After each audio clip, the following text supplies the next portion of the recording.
We are on the record in the Iowa District Court for Jefferson County.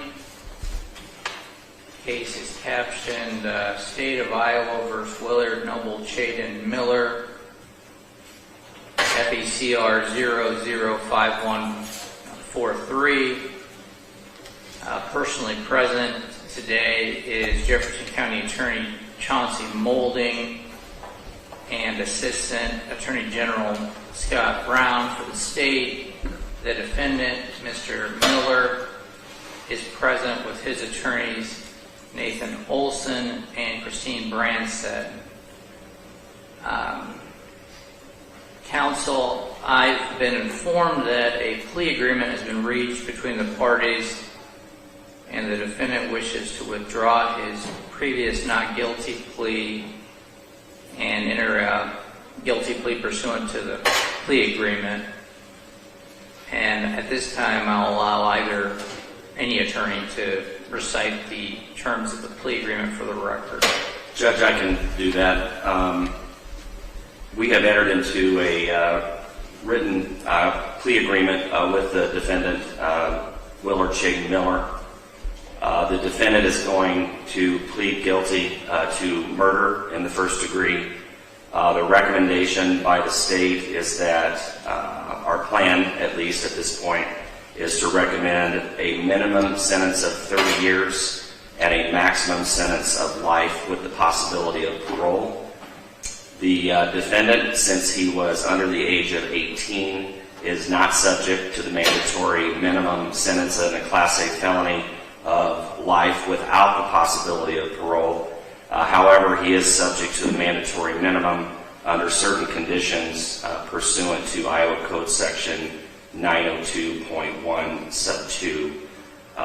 This will be a guilty plea. This is not what we normally would term an offered plea. He will make a factual basis to the elements that are set forth in the plea agreement. Unless the court wants me to recite what those elements are, I know you're going to do that later. But there is an accomplice liability theory of aiding and abetting, which is incorporated into those minutes of testimony. It's the same accomplice liability theory that would be incorporated into the elements and marshalling instruction that we would have given to a jury in Pottawatomie County. That is the basics of the plea agreement. There are other conditions that are listed in that written document. We have a signed version of that by all parties, and our intention is to upload that into EDMS at some point following this hearing. And either Mr. Olson or Ms. Branstead further comment at this time? Your Honor, that is a correct recitation of the plea agreement. And Mr. Miller, you've just heard the state's attorney and your attorneys talk about the plea agreement. Is that your understanding of the plea agreement? Yes, Your Honor. And is it your personal desire to accept this plea agreement and proceed to plead guilty today to the crime of murder in the first degree in violation of Iowa Code Section 707.2? Yes, Your Honor. I am required by law to personally advise you of your rights and determine if you are pleading guilty because you are in fact guilty, and I'm required to make sure there's a factual basis for your plea. So I'm going to ask you a series of questions. If at any time you don't understand any of my questions, interrupt me and I'll go over it with you again. Also, at any time you can talk to your attorneys before answering any question that I ask you. Do you understand that, Mr. Miller? Yes. And if at any time you don't want to continue with this plea of guilty, you just let me know and I'll stop. Nothing you'll set up to that point can be used against you at trial. Do you understand that? Yes. Mr. Miller, how old are you? I'm 17 years old. And how far have you gone to school? I graduated freshman year. Do you have any trouble reading, writing, or understanding the English language? No. Are you presently under the care of a doctor, psychiatrist, or psychologist? No. Are you under the influence of any alcohol, drugs, or prescription medication? No. Are you a United States citizen? Yes. Are you presently on probation or parole? No. Other than this case, do you have any other charges pending against you? No. Have you received a copy of the trial information? Yes. And have you had the opportunity to go over that document and the charges against you with your attorneys? Yes. And have your attorneys explained the charges against you? Yes. And do you understand the charge, and specifically for today, murder in the first degree charge? Yes. Attached to the trial information are the minutes of testimony, and those are the statements of what the state's witnesses would testify to at trial concerning the charges against you. Mr. Miller, have you read that? I have. And have your attorneys gone over those minutes of testimony with you? Yes. As a general proposition, do you agree with the statements of the state's witnesses in the minutes of testimony as it relates to charge of murder in the first degree? And Ms. Brand said if you want to interject, you can. Your Honor, there is, for the most part, my client would stipulate to the minutes of testimony. I think there is one particular statement with which he does not agree, but agrees that the court may use those minutes of testimony in determining whether or not his factual basis is sufficient today. And Mr. Miller,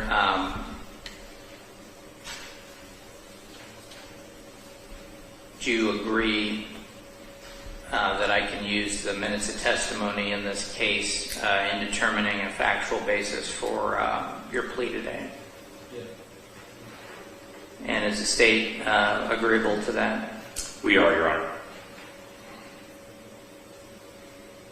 There are certain essential elements of the crime of murder in the first degree that you're pleading guilty to that the state would have to prove beyond a reasonable doubt to a jury or a judge if you decided to not have a jury trial.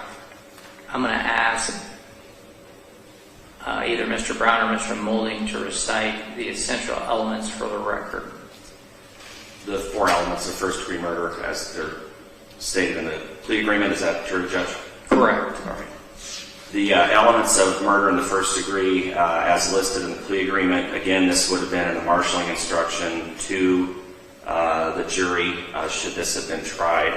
The first element is on or about the second day of November 2021, the defendant struck Nohema Graber or aided and abetted Jeremy Goodale in striking Nohema Graber.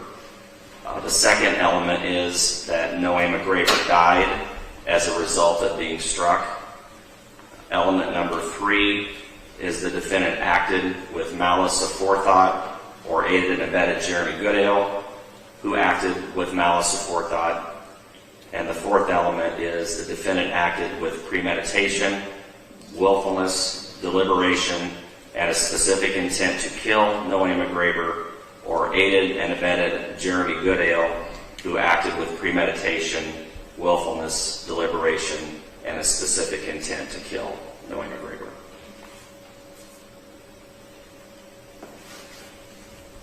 Mr. Miller, you understand the state of Iowa would have to prove all of those essential elements beyond a reasonable doubt to the satisfaction of a jury or judge in order for you to be convicted of murder in the first degree. Yes. And do you understand by pleading guilty here today that you're admitting to all of those essential elements of the crime? Yeah. And keeping in mind that the court will not permit anyone to plead guilty who claims to be innocent, what is your plea to murder in the first degree, guilty or not guilty? Guilty. Mr. Miller, in order to accept your guilty plea, I must be convinced that there is a factual basis for the plea. Now we discussed that I'm allowed to consider the minutes of testimony in considering the factual basis, but I also need to have you recite what you did on or about November 2nd, 2021 that leads you to plead guilty to this charge. And I'm going to have your attorneys assist you in this factual plea or factual basis at this time. Ms. Branstad, would you like to ask your client some questions regarding?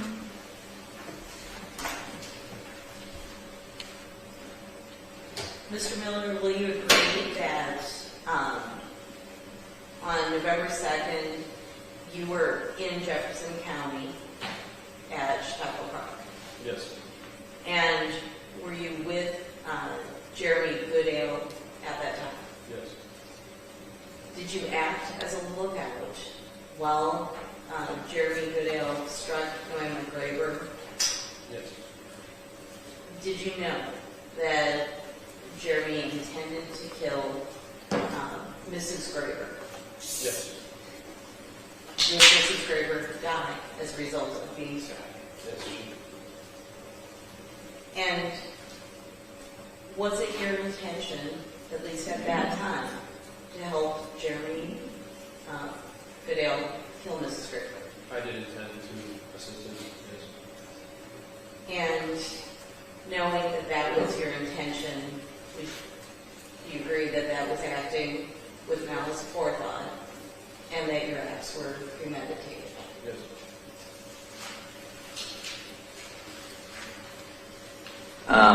Does the state have anything further? Judge, just to make sure we round out the facts in this case, and these would all be in the minutes. It was our intention at trial that the evidence would be that Mr. Miller planned the murder of Nohema Graber, that this plan was in place with Jeremy Goodale. They both acted both as principals as well as aiders and abettors in the planning of the death of Nohema Graber. It's also the facts that are in the minutes that Mr. Miller, Willard Miller, struck Nohema Graber with the bat. We also have evidence that Jeremy Goodale did that as well. They both acted together in doing that and bringing about her death. So those facts are there in the minutes. There's also additional facts that detail the planning, the cover-up, the destruction of evidence. Those things are in the minutes as well, which also support his plea that he acted with malice aforethought and acted with premeditation and specific intent to kill. Ms. Branstad or Mr. Olson, do you want to make any further record on the issue of the factual basis? Your Honor, I believe that my client has provided sufficient factual basis. I would note that my client denies that striking Mrs. Graber, but other than that, I think he's in agreement with the majority of the minutes of testimony, which are additional indicia of premeditation, but I believe his factual basis is sufficient at least for today's proceedings. And counsel, everybody agrees that based on the minutes testimony and Mr. Miller's statements about the premeditated malice and intent to kill Nohema Graber, that there's a sufficient factual basis that Mr. Miller committed murder in the first degree in Jefferson County, Iowa on or about November 2nd, 2021. Is that correct? Yes, Your Honor. Mr. Miller, is that correct? Yes. And is the state satisfied with this record? Yes, Your Honor. Mr. Miller, have you fully and completely discussed the charge filed against you and the matter of your plea here today with your attorneys? Yes, I have. And Ms. Branstad or Mr. Olson, have you discussed the existence of any possible defenses with your client? Yes, Your Honor. And other than a general denial, do you know of any defense that could affect the outcome of this case? Your Honor, there are other defenses that we have discussed with our client with regard to ability to form intent and his capacity at the time. We have discussed those both with our client and with potential witnesses, and Mr. Miller agrees that those are not viable defenses for him. Mr. Miller, are you satisfied with the representation your attorneys have given you in this case? Yes, I am. And defense counsel, have you fully advised your client of his constitutional rights, and are you willing to defend him at trial if you wish to go to trial? Yes, sir. Mr. Miller, have any threats or promises other than the plea agreement been made to get you to plead guilty? No, Your Honor. There are certain rights that you give up by entering a guilty plea. I'm going to go through those with you right now. If you continued in your plea of not guilty, you'd be entitled to a speedy and public trial, 12 people, and their verdict must be unanimous. You'd also have the right to waive a jury trial and have your case decided by a judge if you wish. By pleading guilty, you're waiving your right to a trial, and there will not be a trial of any kind. At trial, you would be entitled to have an attorney represent you, and if you couldn't afford one, one would be appointed for you. At trial, you'd have what's called the privilege against self-incrimination. That just means you could not be required to testify against yourself.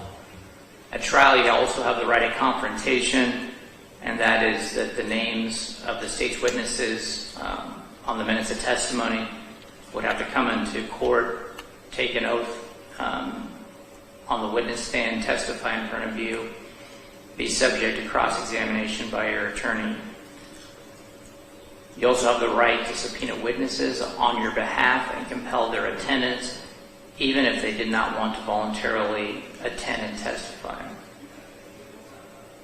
At trial, you're presumed innocent until the state proves, if ever, that you're guilty beyond a reasonable doubt. Mr. Miller, you understand by pleading guilty today, you are waiving all of those legal and constitutional rights that I went through. Yes, I do. And is it still your desire to waive or give up the rights we've gone through and enter a plea of guilty today? Yes, Your Honor. There are also maximum and minimum penalties associated with the crime of murder in the first degree. It's a Class A felony. There is a maximum sentence of life in prison. There is what I think the sentencing hearing will consist mainly of is there's a range of potential minimums that the court can set. There's not an automatic life sentence without possibility of parole because you were a juvenile when this act occurred. So regarding mandatory minimums, there's not that automatic mandatory minimum. But you could face some sort of sentence of incarceration before you would see the parole board. There is a requirement that you submit to a DNA sample. There is also on cases where someone is found guilty or pleads guilty to being responsible for another's death, restitution in at least the amount of $150,000 pursuant to Iowa Code Section 910(3)B. In this case, you would be jointly and severally liable for restitution and potentially other costs.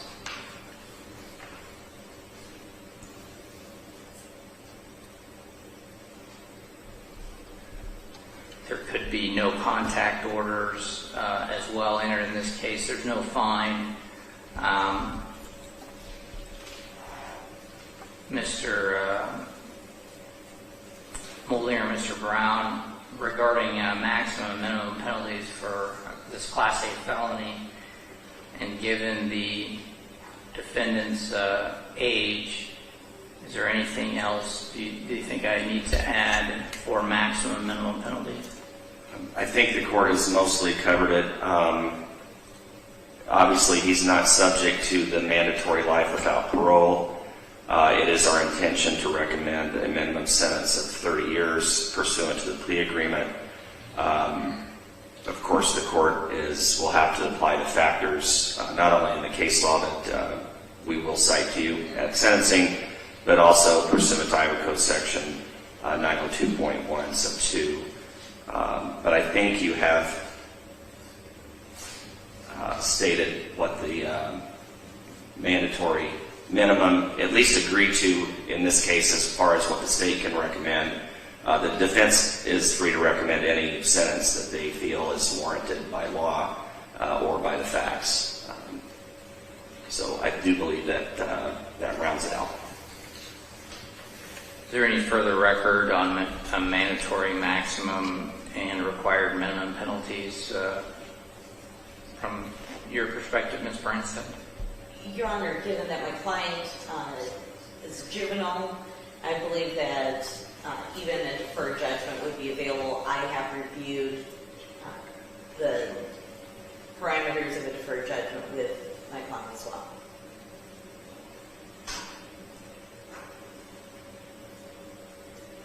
And Mr. Miller, have you reviewed the document that you and the state's attorney have come up with for a plea agreement? Yes, I have, Your Honor. And actually that probably goes over the mandatory and minimum sentences. I tried to summarize it here for you. Do you have any questions or misunderstandings of what could possibly happen regarding sentencing at your sentencing hearing? No, Your Honor. You do understand the possible maximum and minimum penalties that I've just described to you? Yes, I do. Okay.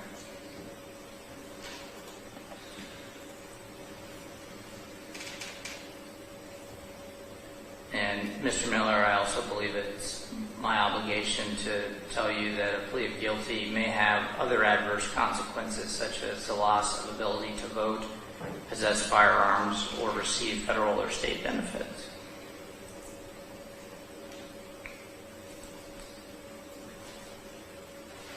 And keeping in mind everything we've just discussed, Mr. Miller, and all the rights you are waiving, do you still wish to plead guilty to the charge of murder in the first degree in violation of Iowa Code Section 707.2? Yes, I do.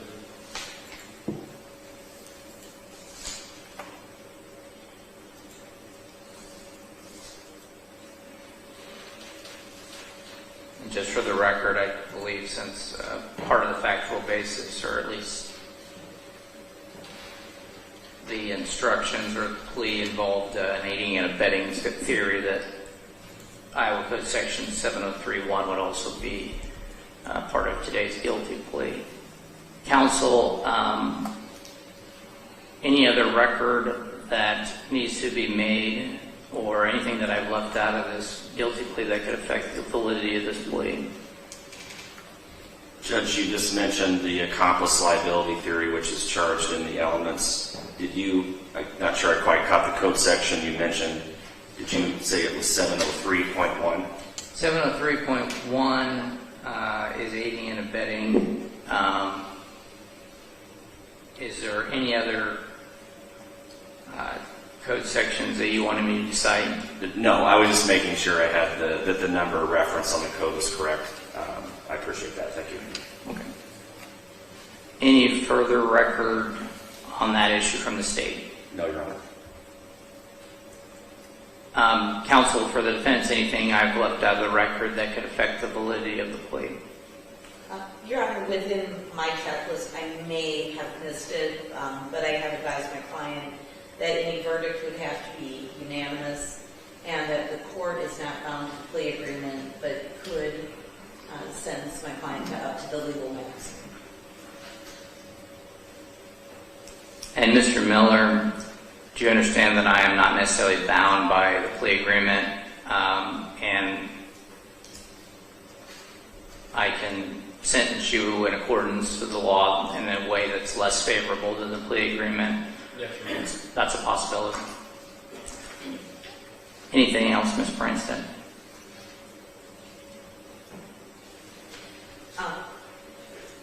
Your Honor, you may intend to address this at the end, but the plea does involve giving up certain appeal rights. Under the current law, any plea of guilty and stayed within the plea agreement, any appeal would be as to sentence, but not as to the validity of the plea of his guilt. I will touch on that a little bit later. I've got it down on the list a little bit further. So, counsel, is there any reason why the guilty plea of the defendant should not be accepted? No, Your Honor. No, Your Honor. No, Your Honor. It is a finding of the court on the record made that the defendant is acting voluntarily. He understands his rights and the consequences of his plea, and there is a factual basis for the plea as made. The court therefore accepts the defendant's plea of guilty to the charge of murder in the first degree in violation of Iowa Code Sections 707.2 and 703.1.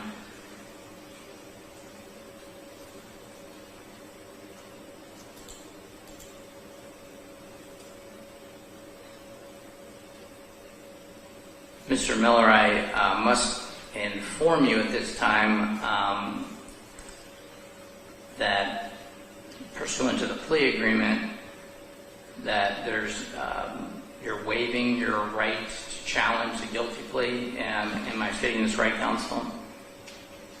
So, usually there's a motion to arrest the judgment where you can decide at least 5 days prior to sentencing, but no later than 45 days from today's date, that you wish to withdraw your guilty plea. But is it my understanding, counsel, that Mr. Miller wishes to waive his right to challenge this guilty plea that we're having right now?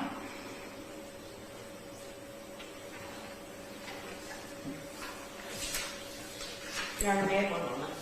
Yes.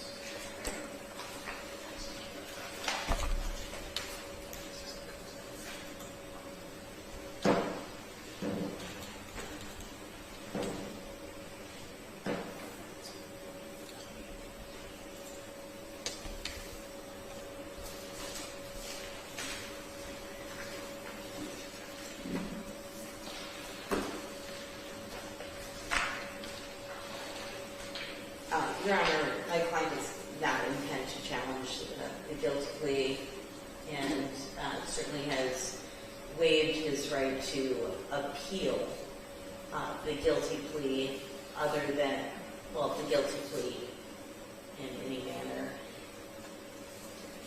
May I speak to counsel for a moment?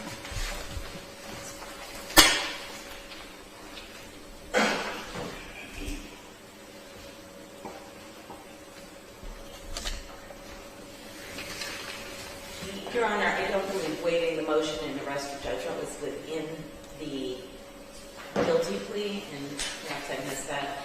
I certainly see no reason why my client would intend to waive his motion and arrest of judgment, but I believe that is still a viable option for him if there was an irregularity in the plea proceeding.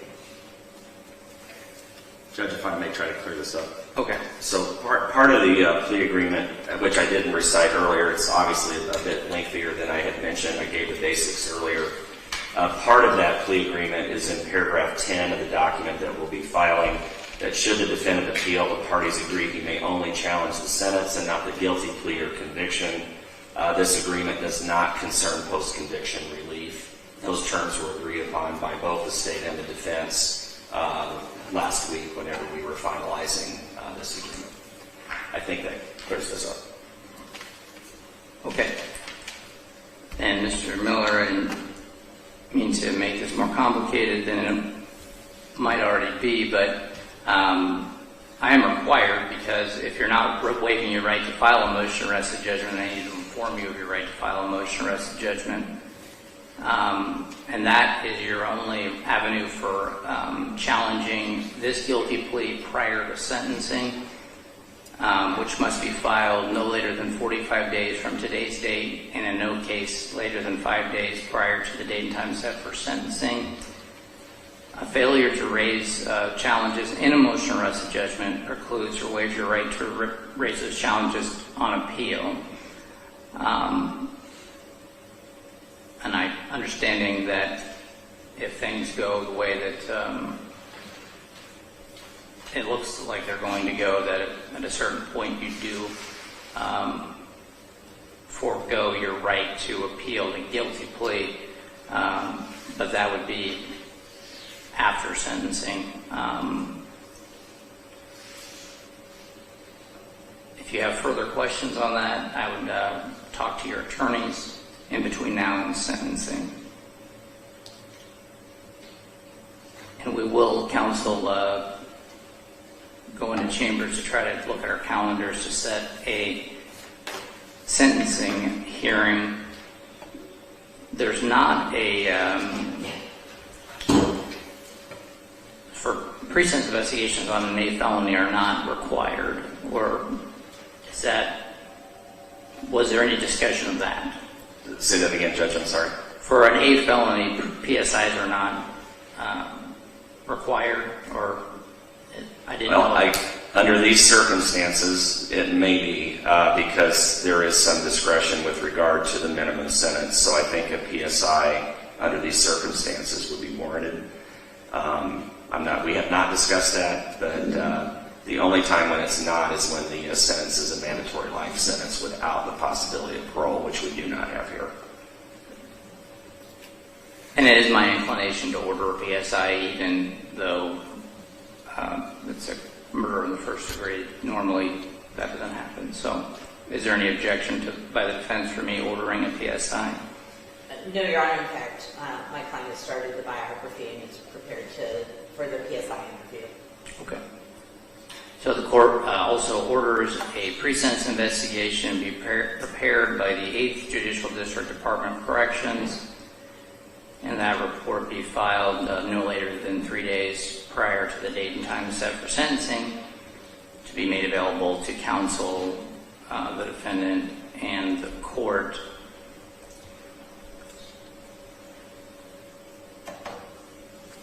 The defendant is not eligible for bond pending sentencing. Is there anything else we need to discuss on the record today, counsel? No, Your Honor. No, Your Honor. That concludes the record. Thank you.